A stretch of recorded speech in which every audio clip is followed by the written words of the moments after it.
Hey everybody, welcome back to Help Solve the Case. We are continuing our review of Broken Plea, the book by retired FBI agent Christopher Whitcomb, talking about none other than the crime of Brian Kohberger. And I say the crime because I've heard from you all, and we don't know if it's a crime committed by Brian Kohberger or a crime against Brian Kohberger. From what you all are saying, you're raising some great questions. Whitcomb is raising some great questions, and frankly, it's a little bit confusing and can boggle the mind. So we're starting in chapter 11, and it's entitled Range Rover Homecoming, Murphy the Golden Doodle, and it's about Kaylee. And we do have to talk about Kaylee, not only Kaylee the human being, which we need to appreciate and I guess feel sad for, right? Because so much loss. But we also need to focus on Kaylee because we still don't know who was the focus of the investigation, right? Or who was the focus of the crime, because she had so much horrific injuries. So was it Maddie or was it Kaylee? And we're finding out Kaylee wasn't even supposed to be there. Okay, so stay tuned. I would love it if you would like, share, and subscribe because that helps get attention not only for this case and what I do, and I love being able to share with you, but for all the other cases that I'm trying to raise awareness for. So thank you for being here.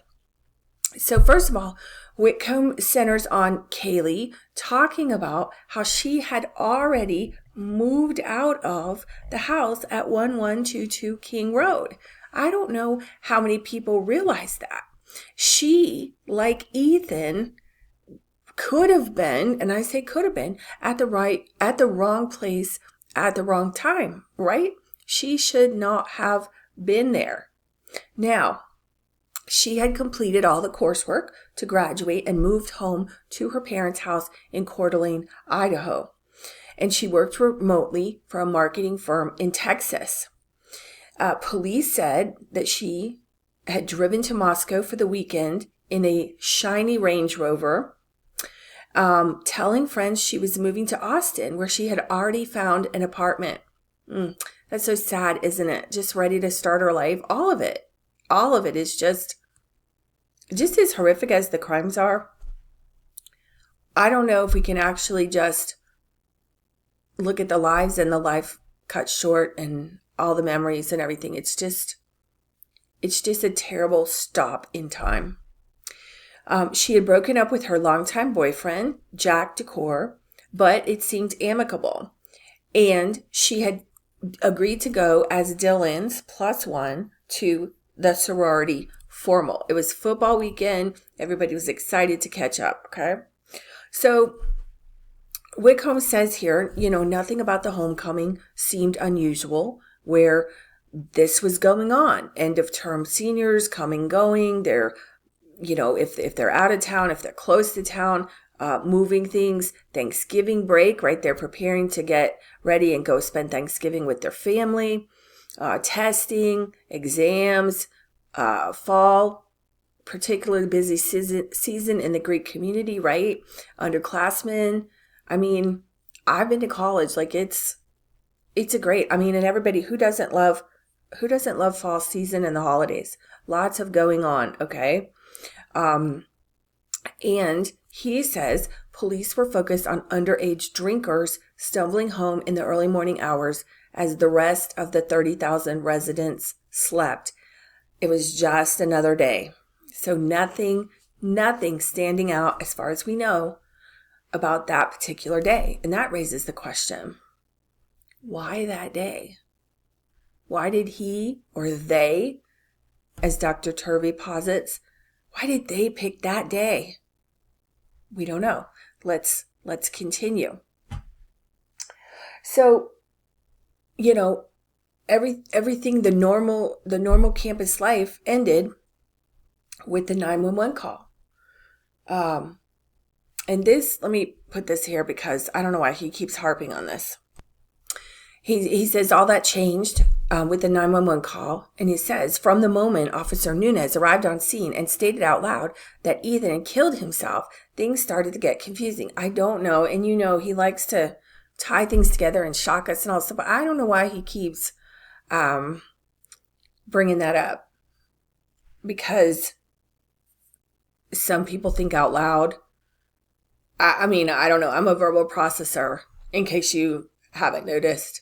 As I read this, I'm going to talk through it. I'm going to think about things, and it just helps me process and organize. So who knows why Nunez said that? We don't know. He says it was more than obvious that something almost unimaginable had happened. But then he zings them again, a small town police department with little experience in crimes of this kind, which is true, right? I guess. I don't know. We don't know the history before that, but you don't expect this. He says it might have been overwhelming. Yeah. I think to the normal police observer, unless you're working in a city like, I don't know, Chicago, New York, homicides like boom, boom, boom, boom, boom. Like that's, anytime you have a multiple, but for any department that's not a normal, huge department where you're carrying 30, 40 homicides a month, where it's just routine, and they tell you there's no routine traffic stop, there's no routine homicide, so I don't want to make it sound like that, but it is overwhelming. It is overwhelming every time. Because the way the police department is set up is you have, typically the city is broken up into zones or beats, whatever you want to call it, areas of patrol where the uniform officers patrol. And then you have the detectives, the permanent detectives that are working their groupings. They're working property crimes, they're working sex crimes, they're working drug crimes, they're working homicide, and they're attending to their normal daily work that flows upwards from these investigations. Everybody's busy all the time. They're not sitting around. Okay? And so when something like this happens, yeah, it is overwhelming, because you have to drop absolutely everything. And especially with this, with 4 people, all this stuff, all the scrutiny, you got to drop everything and focus on that. And it just upsets the apple cart. It's kind of like when, and this is not like anywhere near a good analogy, but have you ever had like your, family come and stay with you? And it's like you can't get ready in your bathroom, and people are in your bed. Maybe you're sleeping on the couch. Your whole routine gets out of whack. Right now, you can't even do what you need to do. You have to entertain the people and take them around and cooking food that you wouldn't normally cook, and the kitchen's a mess. And every time you try to get in the bathroom or take a shower, okay, it's like that. Your whole thing has been disrupted because it's not normal. It's not normal. Everything's out of whack. So he said it had been 6 years since Moscow had experienced even one murder. And he says from the start, it seemed apparent that robbery was not the motive. No sign of rape. And though police knew nothing about the killer, he says the chief did what chiefs do. He held a press conference. And I don't know if that's good or bad. Again, we're going to talk about Nancy and the sheriff down in Tucson. And there's been fur flying about that one too. So the chief said this was an isolated incident with no immediate threat to the larger community. Nobody bought it. Well, why does that happen? Why does that happen that nobody bought it? Why do you need to say this? You need to say this because people are like, oh my God, are they coming for me? Look, who, what, why, when? And they didn't have any answers right then, right? So to the best of your ability, you have to say, right? Because imagine there'd be pandemonium, right? You want the public to kind of take a chill pill. And I'm not trying to sound condescending, but you want the public to take a chill pill so you can do your work. Because you're going back and forth to the police station, you're calling in reinforcements, you got ambulance, fire truck, all kinds of different things, that forensics teams. In this case, people are coming from the ISP, like you're calling in like the army is coming, all right? And you got gawkers, you got all this stuff, and people are freaking out. Now, also, he described it. It's Thanksgiving, getting ready to be Thanksgiving weekend, people coming and going, whatever's going on. These formals are going on, all right? So law enforcement is just like, let us do the work, right? But he says here, in reality, law enforcement at that point likely had no idea what was going on, period. So is he saying that the chief made a misstep in saying that it wasn't focused at the larger community, that it wasn't some random thing, right? It wasn't a spree killer who's on the loose and is going to continue a rampage. And by that, I mean, we've seen that where, so a serial killer is somebody, we typically see it, they'll kill somebody like Gilgo Beach, okay? Not a spree killer. Do one, wait, do one, wait, do one, wait. A spree killer is somebody on the same day for whatever it is, revenge, who knows what, is going to do a series of events the same day. Typically, we see it, there's some family involved or something, employees, some grudge, and they're going to start here and here and here, and they're going to get everybody. They're going to get back for whatever happened to them, okay? Whatever is in their mind. So, at this point, right, so for him to say what Whitcomb is saying, that the chief's saying, it was isolated, he says they didn't even know where to start until forensic analysis suggested a lone assailant and autopsy reports begin to narrow down the targets. Now remember, Tolbert was not there until, was it 2? Was it 12 hours later that they finally went in to do the processing? I remember it was a while. And I don't know exactly when the chief held the press conference, okay? And then autopsy.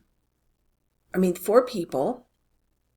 If it was done the next day or 2 days later, that's 48 hours. So I don't know when he had this press conference, okay?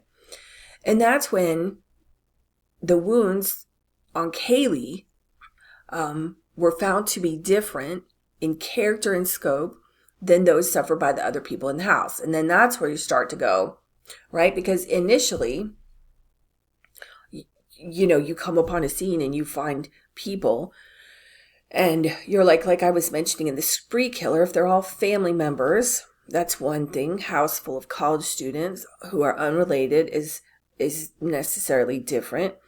Then you start talking to people. Sometimes people will call in and say, oh my gosh, he warned about this, or they find a manifesto or some sort of thing. So at this point, I think he's trying to illustrate, did they really know?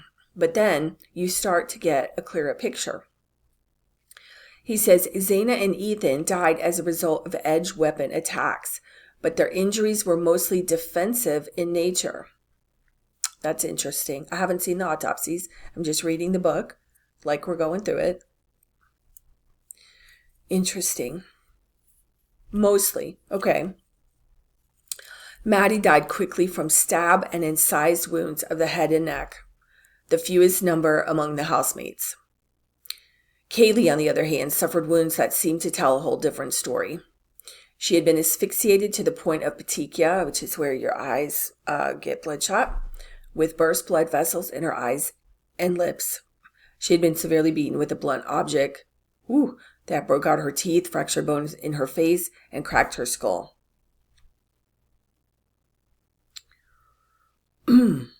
It's disturbing to me. The Hardin cop is disturbing. As we've talked about, he says forensic analysis suggested this had been a rage-motivated attack on Kaylee. Overkill. Heck, yeah. I'm still confused about the 3 modalities of killing. I'm going to make a note and see what I can find, because I don't know if you guys have heard anything about that in your review, because I know a lot of you have done some great work on this and reviewed in there. I just think that's very fascinating in a gross way. I mean, can we learn? Can we learn and do things with it? Can we be more prescient about, these things? Like we talk about signs, early signs that somebody is going to do this, the build up, the ramp up, whatever, the learning, whatever you want to call it. Interesting. So I'll look at that. He says detectives quickly moved outside the crime scene to focus on the victimology. Okay, we talked about the team being set up. And, okay, they wanted to know why. So now what he's saying is they decided to focus on Kaylee because this overkill and this rage appeared to be directed at Kaylee.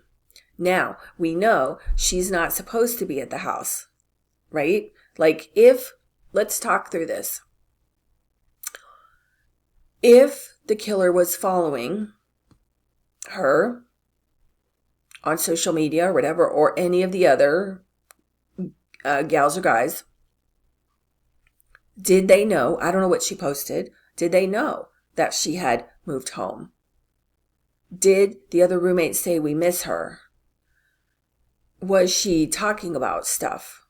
Right? I don't know. We don't know. But these are things like, because we want to say, and I've done, if you're in this series and you haven't seen my special section on familiarity and was Brian Kohberger a stranger, you'll probably find that very interesting. So if it was her, was the killer or killers, as people like to think that there are more than one, Dr. Turvey, did they know that she was coming back? Because that's important, right? That's huge. If she's the target, then it wasn't Coeur d'Alene. It wasn't Austin. Why would you go into a house with 6 people? If your intended victim was Kaylee, why would you go into a house with 6 people? Wouldn't you just wait to get her alone? I mean, I'm not a killer. I can't, but when we go to arrest people, you don't want to go into a house of unknown guns and God knows what and people, and right? You want it to be in as controlled and quiet, and I don't want to say organized. That's not the right word. You know what I'm talking about. Like maybe you don't, but we want it to be where it's safe. We can get in and get out and do what we need to do without, risk of being seen, right? Before we're ready to make the arrest, getting attacked and all that stuff. We want all our officers to come out alive. We want everybody to come out alive. So interesting points here. He says, how many people knew she was coming? What were her interactions, right? Was it something that happened that night? Or was it something that had been planned prior? Okay, organized versus disorganized. And if we go back to, I'm trying to remember what Dr. Turvey said about, because we have organized killers and disorganized killers. So he said something like one thing was very organized and the other thing was kind of a mess. Okay, was it the plan was organized and the execution was a mess? Something like that. Okay. He's going back to the victimologies. Let's talk here. So he talks about the victimologies here, that they start broadly with context before moving into specifics. So it would be like, tell me about Kaylee. And, everybody said she's a wonderful person. Okay. But we've seen in TV shows and other types of situations, like in a revenge killing, people say, well, he was a nasty SOB and people didn't like him. He was cutthroat in business. He was this, that, you hear stuff like that. So you can kind of get a generalized picture that maybe a lot of people would have a motive, okay? Or the person would be a good person, but there was multiple things going on in their life. Maybe there was a divorce, there was, I don't know, financial instability, who knows, right? So there's indicators. But with Kaylee, I guess they didn't find that, right? So they're going about her visit, right? And what was her life like on and off campus?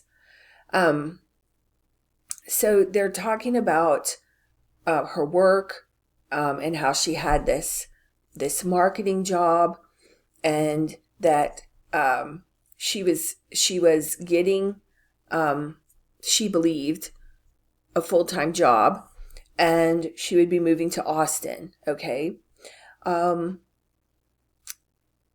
They did not have any issues. This is the marketing job. They didn't have any issues related to, employees or anything that could have been involved. Like, what could have caused this? He's talking about salary, that she was a full-time paid intern. Let me get this. Hold on one here.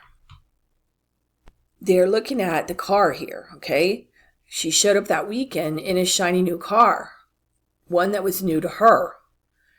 And they wanted to look at the purchase of it.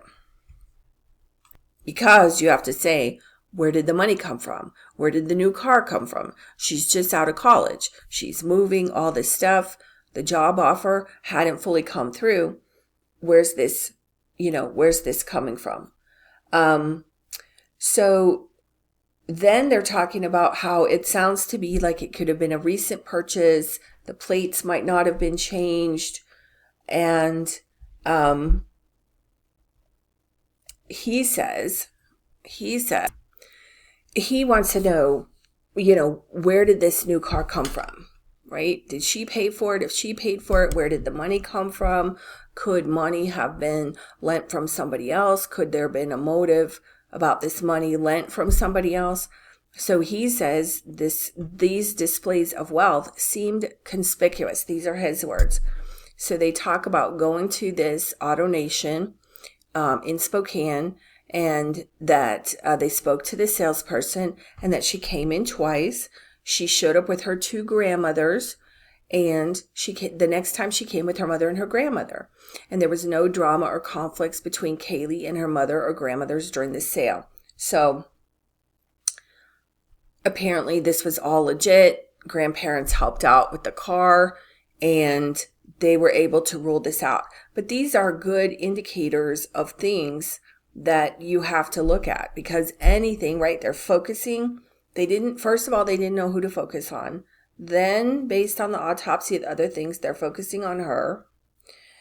And then they have to look at these different areas because everybody says she's a wonderful gal. So what could be the impetus, right? Again, we're talking about what could be the motive. So she bought the car apparently without a cosigner. And interesting, let's see. There was something about, this is interesting. I don't know why it needs to be in here, but he just says, the mother called the dealership after the murders, saying she wanted to return the vehicle. And the Range Rover was returned to the dealership before being handed back to the family once Steve Goncalves decided he wanted to keep it. So she's gone. The vehicle has to be paid for, and that's these are things you don't think about. These are things that you don't think about. Property and obligations and different things. But it looks like they decided to keep it, okay? And then after this, right, that was the most recent thing. And then they talk about, what else could they do? He says now that red flags started to appear. Okay, so Whitcomb talks about that after the car and the initial things that they focused on, was there something urgent and immediate that had happened to take the focus on her? But no, then they said red flags started to appear. They involved her social interactions with men. I don't know what that is. But also issues of online content that might have been problematic. I don't know if that's been rolled out. I don't know. I don't even like talking about that, but we have to, I guess, because it could be important, right? I really don't like victim bashing, but you really have to go into all the nooks and crannies here. And I'm not saying he's victim bashing. I'm just talking about in general. Because if it had nothing to do with it, then it had nothing to do with it. But he's talking about Whitcomb. He's talking about procedure here. And he's talked about things. I'm trying to understand this. He's talked about things that weren't done right. And I guess he's walking us through it. One of the things they talked about was some of the sorority sisters here, and asked about stalkers or concerns about anybody, because she was popular, right? And this, whatever she was doing online, this online persona, and I'm not saying it's a different persona, but an online persona. And going back to the report that I did about the familiarity, okay? They said that she never mentioned anything. Then they're talking about online surveillance video showing Kaylee and Maddie outside the food truck downtown. And I remember there was a lot of scrutiny about this because, what was it, the hoodie guy or something that appeared to be watching them, right? And this is the officer talking to, let me put that up, her friend. Okay, folks were asked about this Twitch stream, this which we all saw. I do remember seeing that on the news, the food truck. And this friend Kayla was asked if she recognized the two guys. She did not. They subsequently investigated that and found that, it was unrelated. Kayla was asked about this fraternity, Delta Tau Delta. She said yes. Apparently nothing came of that. Kayla was asked about being over at Kaylee's house before, and this is interesting. They are looking at the Wi-Fi. It's not interesting, right? I understand what they're doing. They want to see if people were connecting to the Wi-Fi, which is another way of tracking if you're not aware of. And Kayla said that they usually leave the door unlocked and everybody knows it's a Pi-Phi house. Now, is that another motive? Sorority versus sorority. I'm not saying like Crips versus Bloods, but I mean, I don't know. Could a rift between the fraternities have gone down, or the sororities? Like, who knows? Okay. So all interesting areas that he's following through on. The officers are following through on. They talked to Kaylee's ex-boyfriend, and that the move had been planned, right? Either North Carolina or Texas, and the two had broken up. They didn't find any drug use. Let's see. Talked to more sorority people, and they're just going through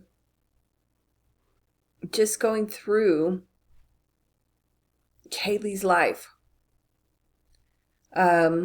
And I don't really see anything here. They're talking to people.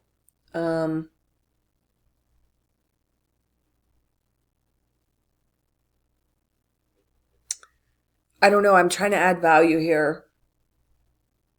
And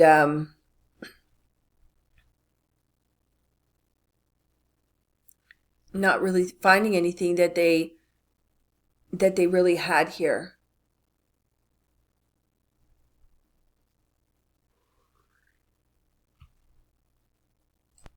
Whitcomb talks about, talking to all these people, which is very common, and then also talking to her ex-boyfriend Decor. And yes, I would be right there too.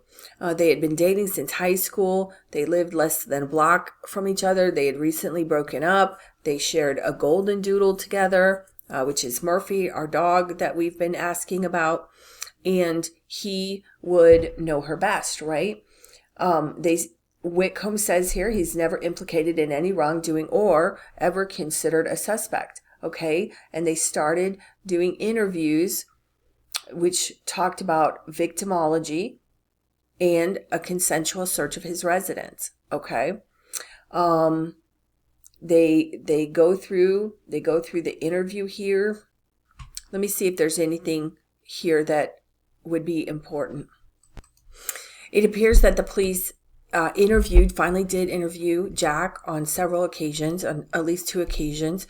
On one of them, he drew a sketch of Kaylee's apartment, labeled the room by names, and kind of, gave them what his understanding was about how things, were normally set up in the house at 1122 King Road. He also talked about missing more classes than normal due to the breakup. Sounds like he was really depressed maybe. And, breakups are tough. He said that she was going to Texas and the fact that she initiated the breakup. Maybe while those might have been Kaylee's plans, those were not his plans. And for all of us that have been through that is just hard. And he's never been implicated in any of this. And it's just a really, really sad, really tough situation, like I keep saying, for all involved. And it's hard. And I think one of the things is we have to look at everything. As cops, we have to look at everything. And I think we also have to be respectful. One of the things in following these cases and talking about things, I try to be as respectful of people as possible, because people get sucked into investigations that they never intended. They don't even, either as a victim or a suspect, have anything to do with it. But because of these victimologies and because they're tangentially I hope I said that word right, related to these people, all their stuff and all their information. That's why I've been a little circumspect here about some things. It's in the book. Read the book. Get the book. I'm only picking snippets here, but Whitcomb has mentioned it, so we've got to talk about it. But I hate this part, that other people's lives have to be torn apart in a bunch of horrible ways, and that we have to get into the nitty-gritty details. And I like to do that, at least on the public side, with as much, respect. I don't know. I don't even know what I'm trying to say. It's just, it's hitting me. It's very sad this morning. All this collateral damage, and all this stuff from this case. So they couldn't really find anything with Kaylee, right? They talked to everybody and they couldn't really find anything. And so now we're going to go to Maddie. Okay, we're going to move on to Maddie. So Whitcomb continues. He says, despite focusing on Kaylee because of the injuries, the things we talked about, they initially focused on Maddie because we've got kind of like conflicting which one is most important information here. The first 2 murders had occurred in her bed on the 3rd floor of a hard-to-navigate house, and Kaylee had been gone. Okay, so it looks like it's her. Okay. The killer had bypassed other potential victims on his way upstairs, Dylan Mortensen. So if you know the house and you know who's there, and you're just there to kill everybody, why wouldn't you start there, right? I mean, we got to think how they were thinking. Detectives reportedly found the now what he calls infamous K-bar knife sheath partially lodged beneath Maddie's thigh, which, like the rest of her body, says Whitcomb, seemed to have been posed. She suffered signature wounds to her throat and shoulder. She was the only person that had lived in the house before. So, did the killer accidentally leave the knife sheath? Have we talked about that before? I know we've talked about the floor and the bed. But if the gals were posed, did he, she, they particularly leave the knife sheath there? I think we've heard the commentary about it being on the bed and then being on the floor and it being just wedged in there, that it could have fallen, right? That's interesting. I'm going to make a note of that. Interesting. And they said someone who had lived there before. So maybe we're talking about a not so recent, I don't want to say like vendetta popped in my mind, but it's not a vendetta. It's a not so recent motive. Okay. The why did this happen? Okay. He says, besides this, nothing really stood out. Talk about Maddie, born and raised in Coeur d'Alene. She was a member of the sorority. I can't talk this morning. Sorry. The sorority. She had a job at a well-known eatery, good grades, steady boyfriend. She was the head of the house. She was described as the head of the house. And the police usually talk to her when responding to noise complaints during parties. Okay. Because she had lived there the year before. So she was the OG of the house. Okay. It says here, she maintained a strong social media profile presenting what to be the ideal college life. Youthful exuberance expressed by happy faces posing for an endless stream of selfies. Now, I'm not going to bash anybody, but I will go back to the social media video that I made. Was the killer familiar? And not in the traditional sense. They continue, Whitcomb continues that she was a reliable employee who was well liked. They looked at her job. They were talking about Zaina. One of the employees said they know Zaina, who had grown up in a rough environment. Mentioning Zaina used alcohol, Adderall, and Molly, which is ecstasy. Somebody talked about a maintenance man they were suspicious of.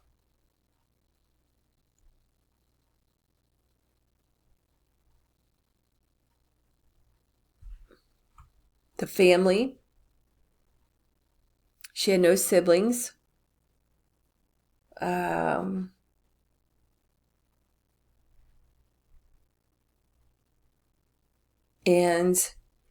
they said, here's something here.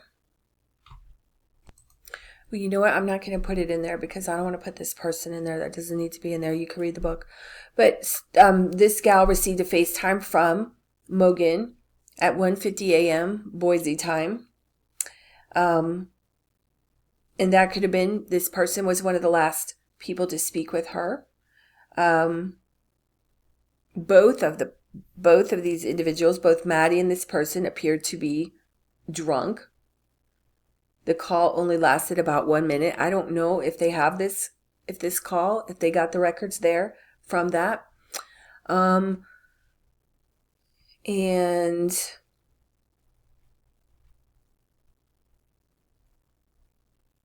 it says, Whitcomb continues saying that the investigators was trying to figure out who was what. They identified the person at the grub truck, who was, determined to be not involved.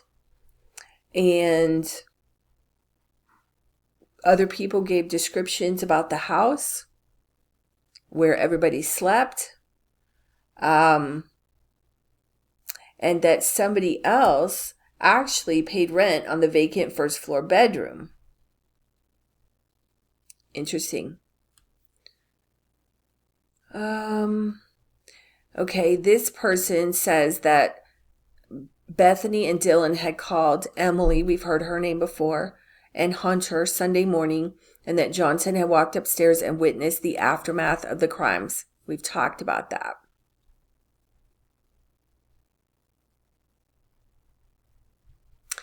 There's some mention here that Goncalves was playing music at 4 o'clock in the morning. Now, didn't we had one of the neighbors or the dog walking, somebody that said that they heard the partying going on? And then we've also heard one of the roommates talking about dancing with the dog, right? So that's interesting.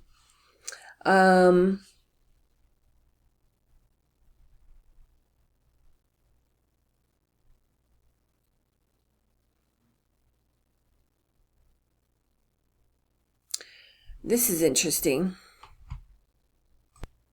Now, this is hearsay from another person that heard from Kaylee Goncalves' sister that Jack Decor, Kaylee's ex-boyfriend, woke up the morning after the homicides with 16 missed calls from Goncalves and Mogan, and that Kaylee had called approximately 10 times and Mogan had called approximately 7 times. Also, text messages talking about wake up, wake up. So that has to be awful. There's no times given here. And they talk about that Goncalves was known for calling a lot of times consecutively when she wanted to contact somebody. And I hate this. Okay, just FYI, don't ever do this to me because I will not answer. Because if I can answer the first time, I have people that do this in my life, despite saying this. If I can answer the first time, I always will. If I can't, calling me 10 more times is only going to make me angry, and I'm not going to answer. It's going to frustrate me, right? So, I don't know. Some people, I call ring the phone, right? Ring around the phone. But yeah, so I understand that. I don't subscribe to that. But they were talking about Maddie's love life. They checked, everybody. They checked her boyfriend, and they don't have anything, right? And he's talking about victimology here. Let me post this here for 1 second. All right. Whitcomb says hearsay was rampaging through Moscow at that point, right? After the murders, and national media was broadcasting every sordid detail, unredacted, right? And that's why I say I try to be circumspect. I try to be, because it's awful. It's awful. Information gathered about Mogan, Maddie would do little more than add to the department's already burgeoning files. Though victimology is important, Whitcomb says, the real search for the killer had turned to cell tower pings and DNA. Once Kohberger was identified as a suspect, every other lead faded away. None of the individuals in this chapter have ever been named as a suspect or implicated in the crimes. Yeah, so why do we have to have it here?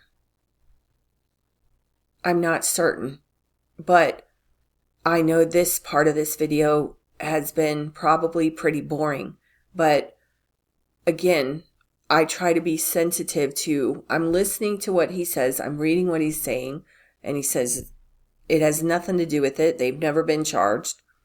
He doesn't say that he thinks they should have. He's saying that they focused right away on Kohberger.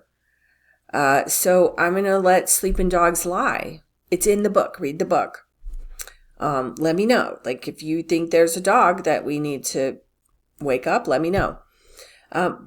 But he talks about, he says, perhaps this is a good thing that none of these people, any other lead, any other thing, is a good thing considering Kohberger's eventual guilty plea.